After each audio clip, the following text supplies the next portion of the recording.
Welcome to a brief history of cleansing. In primitive communities, and nowadays some places like India, clothes are washed in rivers by lashing them against the rocks.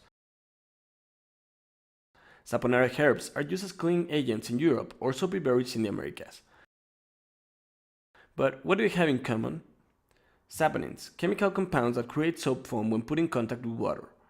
The chemical explanation behind this reaction is that the ashes from both plants contain potassium carbonate and sodium carbonate, which ion CO3 reacts with water and form an alkaline solution, OH1 negative, with detergent properties. The use of soap in history dates back to 4,000 years ago, when the Babylon used vegetal ashes as detergents. The Romans didn't use soap but oil. They sweat in steam baths and would then ask a slave to remove the oil from their bodies by rinsing them in a pond. Slaves? They just didn't bathe. During the Middle Ages, from the 5th to the 15th century, body cleansing was appreciated but not required or available to everyone, despite there being a lot of public toilets.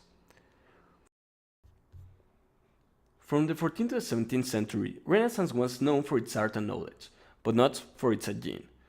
Queen Elizabeth I of Finland was considered too picky because of her desire to bathe once a month. Also, Queen Isabella I of Castile, who supported Columbus' trip on 1492, only bathed twice her whole life and died when she was 30 years old. The nobility of the epoch wore perfume and clean clothes over the dirty ones to cover up the body smell, but it wasn't enough to cover up the diseases caused by the lack of hygiene. Subsequently, the microorganisms that cause diseases were discovered, and the interest for personal cleanliness was born.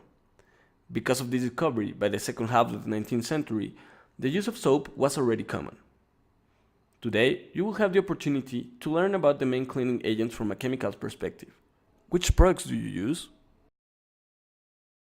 Created using Powtoon.